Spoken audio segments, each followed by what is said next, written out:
Esse é o Neurocast, o que está em pauta está aqui. Hoje estamos com o professor Efrem Filho, professor das disciplinas de computação no Unieuro, professor da Fundação Getúlio Vargas. É um prazer estar com você aqui hoje, Efrem. Vamos tratar de um tema extremamente relevante e atual, assunto no momento.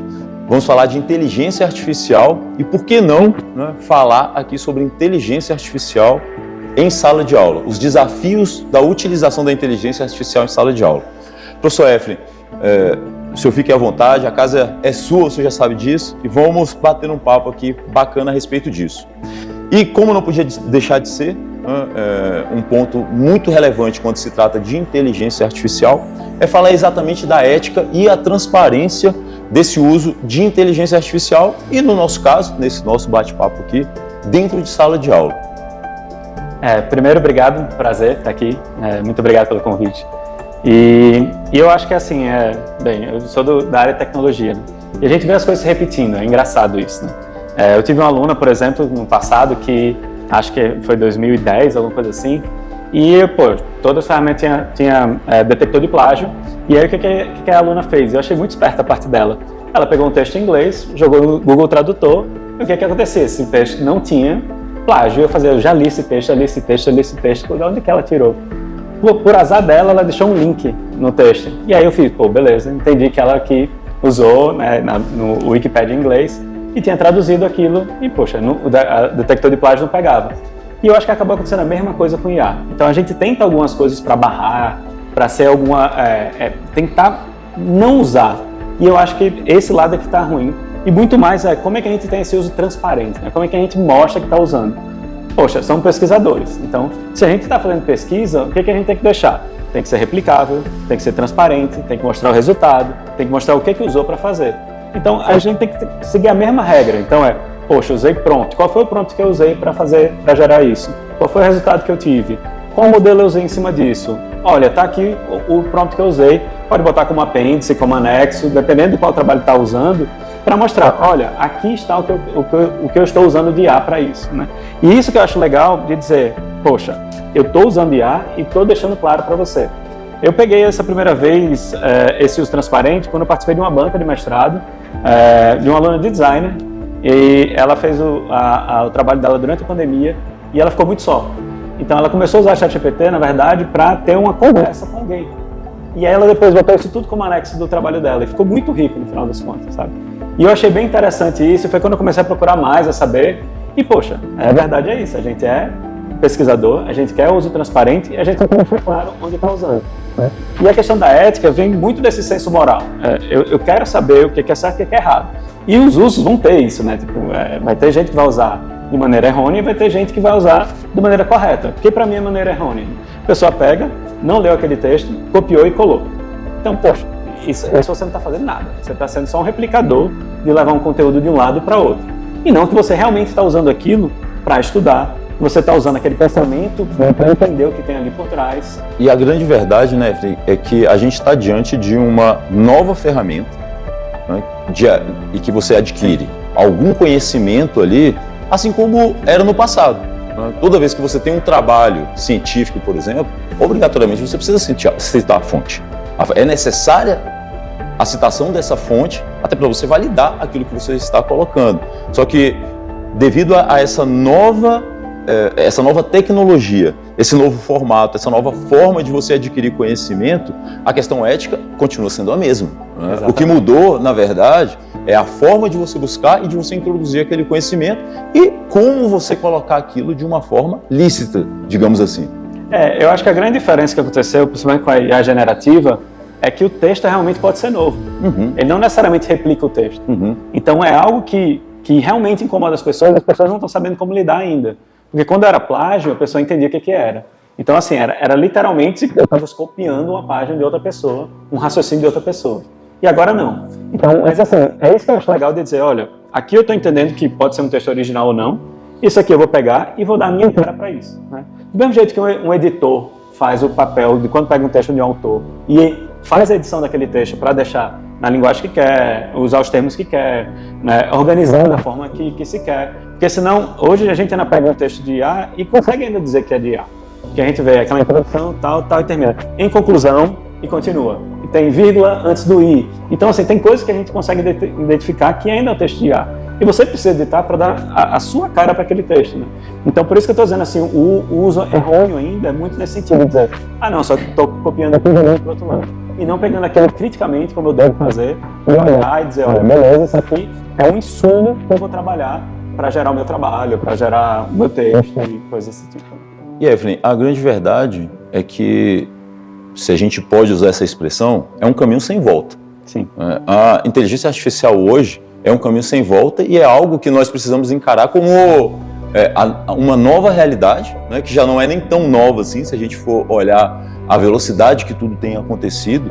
E é interessante a gente pensar também no seguinte, como os professores e alunos podem aprender juntos, se utilizando da IA, né, como ali uma tutora, por exemplo, né, uma inteligência artificial como algo que vai auxiliar esse aprendizado, tanto de professores quanto de alunos. Eu acho engraçado porque a gente já vem discutindo muito metodologias ativas, né, usar métodos ativos, técnicas ativas em sala de aula. E isso capacitou muito a gente permitir algo mais avançado. Vou dar um exemplo de uso em sala de aula que eu fiz e que é muito nesse sentido de ser um tutor, né, aquele copiloto, aquele assistente que está ali o tempo todo lhe auxiliando no processo, tanto para o professor quanto para o aluno. Né? E eu acho interessante porque, de modo geral, eu fazia essa coisa do conceito de sala de aula invertida, ou seja, eu faço exercício na sala de aula e não replicar o conteúdo. De vez em quando eu passo ainda o conteúdo no início da aula, mas aí é muito engraçado que a primeira vez o pessoal levanta a mão assim e faz, professor, aí me pergunta a pergunta inteira, eu faço, ok, agora faça a mesma pergunta dentro do copiloto que você esteja usando ali de modelo fundacional que você está usando. E é engraçado ver isso, porque muitas vezes aquilo responde melhor do que eu responderia. Porque, poxa, eu tenho uma base de conhecimento gigante. É a mesma coisa quando eu usava nas minhas disciplinas, eu usava um vídeo ensinando pesquisa operacional, por exemplo, algo bem matemático, pesado e tal. E eu sou uma pessoa que fala muito termo técnico. Uhum. E aí eu pegava um vídeo, por exemplo, do YouTube de um professor explicando aquilo muito mais fácil que eu. Eu digo, não tem problema nenhum, olha, tá aqui o vídeo para você. Aqui para aprender, se você quiser, de um termo diferente, uma abordagem diferente da minha. E eu acho legal, principalmente essa coisa desse copiloto, desse assistente, que ele pode dar características específicas, personalizando para cada um. Então eu estou aqui como professor dando a linha guia, eu estou usando também para montar a linha guia, e isso eu estou permitindo que cada aluno tenha um tutor específico para ele. Então essa é a coisa que é legal de entender, e eu acho que nosso papel de professor, a gente está preparando as pessoas para a vida após sala de aula. Então, eu tenho que dar a competência para a pessoa conseguir continuar. Então, se eu preciso dar a competência, eu preciso ensinar a usar aquilo da maneira correta. Então, eu quero ensinar como é na minha disciplina. No caso, computação, eu estou dizendo, olha, como é que você precisa pedir um código para programar para você? Como é que você vai agora discutir sobre um código com aquilo? Como é que você vai transferir esse código daqui para o outro lado? Então, é isso que eu me preocupo hoje, muito mais do que replicar o conhecimento, porque o conhecimento está ali. Uhum. E às vezes muitas vezes vai explicar muito melhor que eu. E você como professor, quando esse exemplo que você deu, né, de usar esse copiloto ali, e aquele senso às vezes que é gerado, um senso comum, digamos assim, de que a inteligência artificial pode substituir a força de trabalho, e quando você fala isso, a gente pode imaginar uma substituição do professor pela inteligência artificial. E você está colocando exatamente um exemplo de complemento, né? E não de substituição. Como é que você vê essa fala de que existe a possibilidade da substituição, né, de determinadas profissões, né?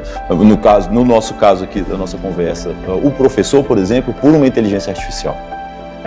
Toda mudança tecnológica, né, ele acaba tendo um deslocamento de empregos. Né? Então, essa é uma coisa natural, aconteceu com caixa eletrônico, aconteceu quando teve o Word, Excel, PowerPoint, aconteceu quando teve internet. Então, assim, essas coisas acontecem naturalmente.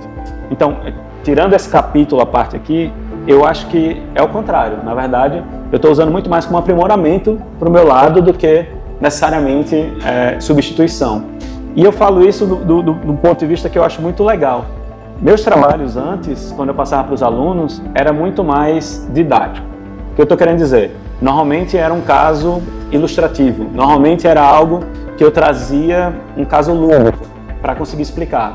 Então, por exemplo, a gente usava muito programação pseudolinguagem, para conseguir explicar nos termos mais fáceis para entender. Hoje, a pessoa copia aquele código e diz, explica esse código, e a IA explica esse código.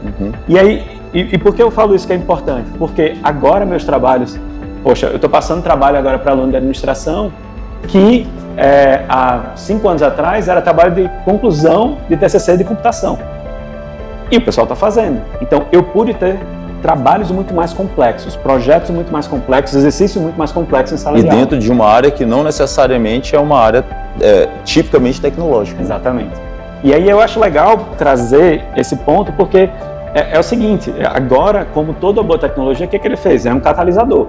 Então ele acelerou muito as coisas. Então, como ele está acelerando para o bom e para o ruim, o que eu estou fazendo?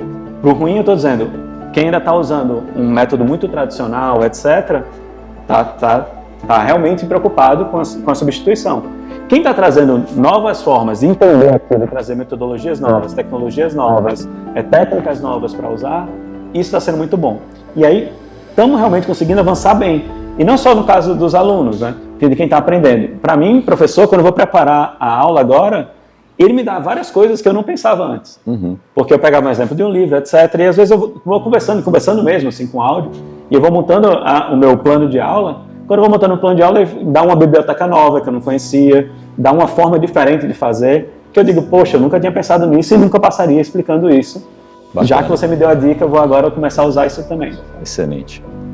Esse é o Neurocast, o que está em pauta está aqui, hoje com o professor Efrem Filho. Estamos tratando de inteligência artificial em sala de aula. E um ponto interessante, Efrem, para a gente discutir e imaginar, assim, a inteligência artificial generativa, a prática dela, né? Você utilizar ela na prática de sala de aula, como preparação de aula, avaliação, enfim, em todo o processo ali de ensino. Isso é algo que hoje é uma verdade, né? É algo que a gente consegue, principalmente quem está mais inserido nesse contexto de inteligência artificial percebe que se torna, não digo um facilitador, mas algo que enriquece, pode até ser tido como um facilitador também, mas facilita e enriquece o que pode ser levado para a sala de aula, não é isso? Perfeito. E aí, pegando esses momentos, né? Antes da sala de aula, durante a sala de aula, depois da sala de aula. Então eu acho legal porque eu preparo minhas aulas usando qualquer ferramenta dessa, às vezes Gemini, às vezes ChatGPT, mas o que eu acho legal? Eu pego o link, compartilho e digo, está aqui os prompts que eu usei para você ver como eu preparei essa aula. E eu acho legal porque se eu estou pedindo aos meus alunos que usem de maneira transparente, eu como professor também tenho que usar de maneira transparente. Eu digo, está aqui os prompts que eu usei para preparar essa aula. Então eu sempre deixo isso público. E quando eu começo a aula, eu falo, ó, beleza, eu peguei isso aqui, ChatGPT, antes eu explicava desse jeito, agora eu estou mudando a forma de fazer. Por quê? Porque ele me deu isso de um jeito que eu acho que vai ser mais fácil para vocês. E até agora eu não tive nenhuma queixa sobre isso. E durante a sala de aula tem muito isso, que é essa parte do tutor que a gente estava falando, né? Então, poxa, eu consigo usar ali como tutor para isso. Teve uma vez que, sem querer, eu expliquei o exercício para os alunos. Eu, na hora da explicação, saí explicando e acabei explicando o exercício junto. Eu fiz, puxa vida, e agora, o que é que eu vou fazer? Aí eu fui no ChatGPT e disse, acabei de explicar esse assunto, expliquei sem querer o exercício, cria um novo exercício para mim. E ele criou lá na hora, testei, funcionou, digo, tá ótimo. Se fosse uma prova, seria interessante, né? Você dando a resposta da prova. Pois é, e aí eu mudei o exercício em 2 minutos do que eu tinha feito ali para outro cenário. Então não é só os alunos que podem usar como assistente, eu usei como meu assistente para dizer, eita, danado, expliquei agora o meu exercício, agora tem que mudar o exercício. E foi isso que eu acabei fazendo. E agora, pela primeira vez, esse ano, eu me senti confortável o suficiente para usar como avaliador. Bacana. E foi engraçado, eu gastei mais ou menos uns 100 para me sentir confortável o suficiente para dizer, ok, você agora está preparado para fazer sozinho. Por quê? Porque eu vi que os alunos botavam os exercícios trocados. Então, botou o exercício 1 no 2, o 2 no 1. E aí eu tinha que pegar essas coisas dessa diferença. Eu via que os alunos às vezes botavam um código que funcionava, né, ensinando programação, mas não funcionava necessariamente o que era para ter feito o exercício. Então eu fui melhorando as minhas instruções baseado nisso. Eu disse, ó, você vai ter que ver se o arquivo está no exercício certo, você vai ter que ver se o arquivo funciona, aí eu fui melhorando, né? Você vai ter que ver se realmente está resolvendo o problema que eu tinha botado em sala de aula, né, para resolver. Eu saí listando todos esses pontos, né, dizendo, olha, beleza, e depois eu tive que ensinar também como avaliar. Então, quando eu faço uma instrução para IA, eu faço do mesmo jeito quando eu faço um guia, quando eu faço uma diretriz, quando eu faço uma política. Então eu digo, olha, você vai dar nota 5 se for esse caso, você vai dar nota 7 se for esse caso, você vai dar nota 10 se for esse caso. E você vai listando os casos mesmo para deixar, para explicar, e ela vai trazendo e ela fazendo mesmo assim. Funcionando, não funcionando, atrasado, não atrasado, não entregou o exercício da maneira correta, o exercício está no caminho correto, mas não rodou no final, e aí sua nota está tanto. Então, até a correção ficou melhor que a minha. Entendi. E você se sentiu confiável com isso? Eu ainda estou olhando a resposta, principalmente quando não é 10. Quando não é 10, quando é 10 eu ainda digo, se está sendo injusto, está pelo menos sendo favorável ao aluno e não a mim. Né? Então, assim, não ao erro da IA, né? Não a mim, ao erro da IA. E aí eu fui tomando cuidado. Agora sim, acho que já foram uns 200 exercícios que eu passei. E agora eu estou um pouco mais confortável. Eu ainda abro de vez em quando eu acho que tem alguma coisa estranha. Mas assim, de modo geral, eu estou bem confortável com essa avaliação. Excelente. Você começou falando a respeito da questão da detecção de plágio, né? Eu lembro que em bancas de monografia era comum, às vezes, quando eu participava, eu botar no Google trechos do trabalho para tentar achar alguma coisa ali, antes de ter os detectores de plágio que eram mais modernos, né? Isso lá no início, lá há bastante tempo atrás. E essa é uma questão também relacionada hoje à IA, né? É óbvio que eu penso, e eu acredito que você pensa assim também, que tudo passa pela educação do uso correto da IA. A partir do momento que a gente consiga trazer para o nosso aluno a educação no sentido de como usar de forma correta, usar como um aliado. A gente até conversou um dia, né? A gente conversando a respeito desse tema, eu e o Efraim, a gente falou a respeito do uso, né, da inteligência artificial no TCC. E até a gente até brincou, né? Que seria uma esperteza ou uma trapaça, né? Então, assim, gênio ou trapaça, acho que foi isso que a gente conversou. Mas dentro dessa questão que a gente tem que ter esse papel como professor, como educador, de também entender que essas falhas, digamos assim, no uso indevido, ele precisa ser detectado. Hoje, o que a gente tem de detector, né, de inteligência artificial, ele é algo que dá um certo conforto ao professor para ele permitir que o aluno se utilize da inteligência artificial por um trabalho, por exemplo, e ele consiga fazer essa detecção, sabendo que o aluno utilizou de forma correta, daquela forma legal, aquela que a gente deseja que seja usada em sala de aula. Hoje você vê que existe algum tipo de ferramenta que traz essa segurança, tanto para o professor quanto para o próprio aluno, dentro de sala de aula. Até agora que vem mais apresentando, e bem, os poucos estudos que eu li sobre isso era que não tem, porque tem, por exemplo, tem um site chamado Humanized, que ele pega a parte da IA e transforma em humano, ele põe erros de ortografia, etc., para aparecer um textão gerado por IA. Esse é um dos casos. O outro imagina a quantidade de modelos hoje que a gente tem de IA. Então, para conseguir dizer que é de uma IA específica, eu só mudo para outra IA, peço para reescrever e fico só nesse jogo de reescrever, que muito provavelmente também já não vai ser uma coisa tão fácil de detectar. Então, e aí eu pego o exemplo que eu falei da minha aluna que pegou um texto em inglês, jogou no Google Tradutor e não conseguia achar pelo plágio. Então eu fazia a mesma coisa, eu peguei a frase, jogava e não achava aquela frase. Eu disse, tenho certeza que eu já li essa frase. É a mesma coisa agora. Vai ter jeito sim de eu conseguir disfarçar aquele texto para não ser de IA.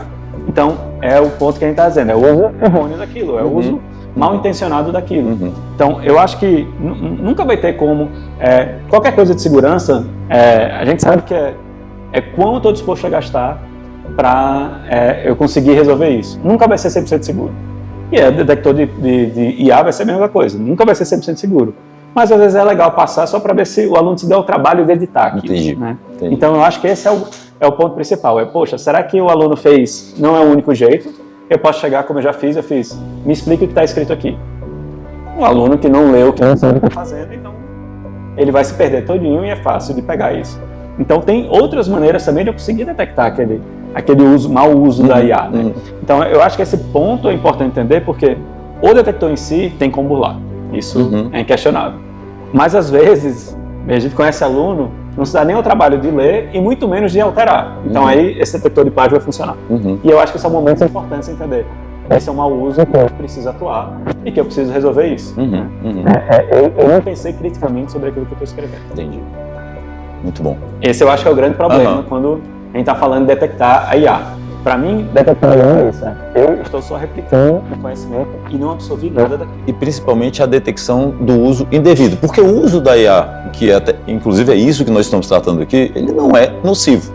O uso indevido, o uso desonesto, digamos assim, é aquilo que a gente precisa, como educador, como professor, demonstrar que aquela forma não é a forma correta. E, como você colocou, né, a gente se depara com algumas situações e que a IA é só mais um ingrediente dentro daquilo que a gente precisa ensinar para o nosso aluno. Né? Eu lembro, há muitos anos atrás também, eu corrigindo uma prova.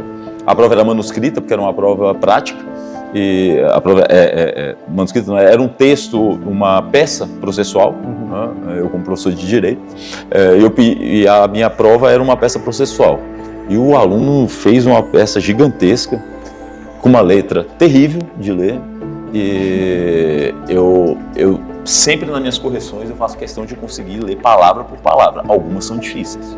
E eu lendo a prova, né, mais para ilustrar mesmo o que acontece às vezes, não é difícil disso acontecer com a IA também. No meio da prova, no meio da peça, tinha um texto assim, que não tinha nada a ver com o texto, só dizia assim: eu tenho certeza que o professor não vai ler a minha prova.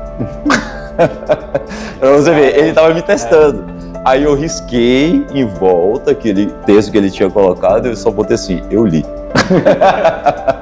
Então, assim, foi uma detecção de algo ali, né? Obviamente rudimentar, vamos dizer assim, mas foi bem bacana.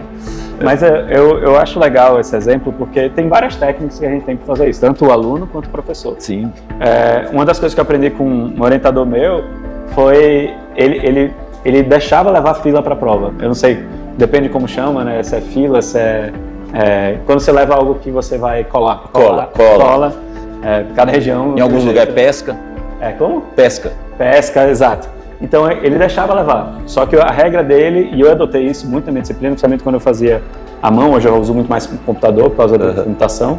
E aí, quando a gente fazia à mão, eu deixava levar. Só que a regra era, só podia ser uma página, você só podia ter que fazer o resumo dentro de uma página, então conseguia resumir todo o conteúdo dentro de uma página, e tem que ser à mão, obrigatoriamente. Por quê? Aí eu perguntei a ele, eu fiz, por que faz isso? Ele faz, porque pelo menos o aluno lê uma vez o conteúdo inteiro. Aí eu achei muito legal e eu aderi a isso, assim. Então, e eu ainda dizia o seguinte, a sua fila, cola, pesca, vale 1 ponto a mais na prova.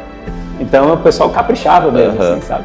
Então era muito legal isso e eu disse, poxa, são jeitos de eu entender coisas que o pessoal usa de mau uso, eu trouxe para a minha aplicação de avaliação, dizendo, olha, eu quero um bom uso disso e eu quero que vocês façam isso para ser algo realmente muito instrutivo para vocês. Excelente.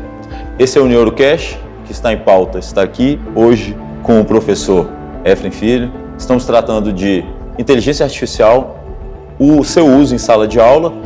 E, Efrem, hoje a gente sabe, né, que nem tudo a IA faz por você, não é isso? A gente pode pensar assim, hoje a IA está tão em voga, mas nem tudo, nem todas as habilidades e competências a gente consegue inserir dentro da inteligência artificial. Como é que você vê isso hoje? Eu trabalho todo dia, o dia inteiro, basicamente, com IA, quando eu não estou em reuniões. E eu acho engraçado, assim, porque tem uma definição que o fundador de uma grande empresa de tecnologia chamada Vessel falou, que um cliente falou para ele e eu achei bem legal. Ele fez, é uma criança de 5 anos, PhD com TDAH. Então, assim, tem às vezes horas que alucina, que não está ali naquele contexto. Tem horas que é super profundo e perfeito, com análise fantástica. E tem horas que ele está de pirraça como uma criança, porque está de pirraça e não quer fazer aquilo. E eu achei a definição perfeita, assim. É o momento que está. A IA hoje. Né? A gente não sabe daqui nem há um ano, eu acho, direito que a gente vai saber como está. Mas se a gente pegar um ano atrás, era bem diferente. Eu ia falar exatamente isso. Há um ano atrás, o que era inteligência artificial há um ano atrás e o que é hoje é impressionante, né? Eu até percebo que às vezes você, em alguns aplicativos, que nem está explícito ali que você está conversando com a IA, você está ali automaticamente direcionado para uma IA. É impressionante que isso há um ano atrás você não percebia isso. É interessante demais. E aí o que eu vejo, né, e bem, o que tem dos estudos, tipo, por exemplo, o do Fórum Econômico Mundial que trouxe, o da Unesco, é que algumas coisas ainda é muito ruim. Então, estruturação de problemas complexos. Ela não é ainda uma coisa muito boa nisso. Pensamento crítico sobre aquilo. Então, realmente trazer aquele pensamento crítico, realmente trazer aquela análise, realmente trazer para reduzir vieses que tem dentro do texto, ou do que foi gerado pela IA, né? Então, assim, são coisas que ainda é muito difícil para a IA. Né? A gente não sabe por quanto tempo, ainda é muito difícil, mas hoje são habilidades que ainda são muito fortes, né? Característica muito forte do humano. Então, essas coisas, essas habilidades, e é a habilidade que a gente está falando, basicamente, resolver problemas complexos, pensamento sistêmico e saber usar IA. Então, esses são os 3 grandes pilares, eu acho que hoje ainda é muito secundário, né? Ainda não é o forte da IA. E aí entra também a questão de conhecimento profundo de uma área. Né? Então, a IA hoje consegue avançar, mas se eu sei isso, se eu sou crítico olhando, se eu sei trabalhar com problemas complexos, e se eu sei usar a IA, se eu pego um tema que eu estou trabalhando, então, no meu caso, programação, né? Gestão de produto, no meu caso, muito mais ligado a direito, né? Então, assim, investigação. Então, assim, a gente pega e faz, olha, você está errado nesse caminho, vou corrigir a rota aqui. Isso que é super importante e que é uma habilidade ainda muito humana comparada à IA. Assim. A IA, ela vai cuspir qualquer coisa. Então, ela pega ali e diz, ela sempre vai lhe dar uma resposta. Pode estar certo, pode estar errado, pode estar alucinando. Né? E o pessoal não entende a alucinação como uma coisa ruim. Então, essa é uma das coisas de saber usar a IA. Alucinar não é necessariamente ruim. Alucinar é parte do processo criativo. Então, assim, às vezes eu quero que seja super precisa, às vezes eu quero que alucine mesmo. Se eu estou fazendo um brainstorm, eu quero que você alucine, pense, traga novas ideias mesmo, saia da caixinha e seja muito doido mesmo. Assim. A questão é que em alguns pontos a alucinação ela não é viável. Né? Por exemplo, aí eu vou te dar um exemplo da minha área. Hoje, se você pedir para uma IA fazer uma petição para você e pedir para ela juntar jurisprudência, né, que jurisprudência são os julgados reiterados dos tribunais, ela vai inventar julgados com nome de desembargadores e com tribunais que saíram desses julgados. Inclusive, um dia desse eu li um julgado em que o desembargador ele citava a petição do advogado, em que essa petição mencionava julgados que não existiam, de desembargadores, e às vezes ele até traz desembargadores que existem. No caso era um desembargador aposentado, um que nunca foi do Tribunal de São Paulo, era um julgado lá de São Paulo, e em temas que eles nunca trataram. Ou seja, é como você disse, a IA ela vai te trazer uma resposta, mas às vezes ela pode alucinar, e alucinar às vezes num ponto que não é possível alucinar. Porque a alucinação, quando é no processo criativo, para desenvolvimento, para um brainstorm, aí ok. Mas quando você vai usar, por exemplo, nesse caso específico que eu te trouxe, numa petição em que você vai trazer supostos fundamentos jurídicos para fazer um pedido ao juiz, e você bate ali e vê que aquilo ali não existe, aí é problemático. E aí eu acho que vale destacar 2 coisas. Uma é saber pedir, porque tem algumas técnicas para a gente minimizar isso, sem resolver não, mas... minimizar, a gente tem muita técnica para isso hoje em dia, né? Tipo, se eu perguntasse há um ano atrás, eu ia dizer, não use para isso. Hoje eu já digo, talvez dê com algumas técnicas. E a segunda é esse trabalho que a gente está falando de edição. Eu não posso peguei aquele conteúdo, tá certo, vou botar. Quando pega um editor de uma revista científica, sei lá, a Nature, que é uma revista super respeitada, esse editor vai tomar o maior cuidado possível para uma falha dessa de fonte, etc., não passar. Passa. Como o pessoal já mostrou, textos aleatórios que entraram na Nature, que textos gerados no ChatGPT, entraram na Nature, mas o papel mesmo disso que a gente fala do pensamento crítico, dessa habilidade que a gente está dizendo, é conseguir pegar e dizer, será que isso é verdade? Deixa eu ver se isso é verdade. Então, essa parte, eu até brinco hoje em dia que eu sou mais editor da minha vida do que escritor hoje em dia da minha vida. Mas é isso, assim, que eu pego, tem que ler e dizer, isso aqui é uma fonte verdadeira ou não? Essa fonte realmente existe ou não? E hoje que a IA está usando muito dados sintéticos, né, que ainda esses dados gerados, que não necessariamente são reais, pode ser metadados em cima, aí pronto, aí realmente é fácil de alucinar. E é algo que a gente precisa acertar bem no início, então, da parte de pedir, de saber pedir, e do outro lado também a gente saber pegar aquilo do pensamento crítico e saber ficar bem aquilo para o meu contexto, para aquilo que eu quero e dar minha cara para aquele problema. Muito obrigado. Foi muito boa a nossa conversa aqui. Mais uma vez, nós estamos no Neurocast, que está em pauta, está aqui. Hoje conversamos com o professor Efraim, tratamos do assunto extremamente importante, relevante, atual, que é o uso da inteligência artificial em sala de aula. Muito obrigado mais uma vez, Efraim. Muito obrigado pelo convite. É um prazer.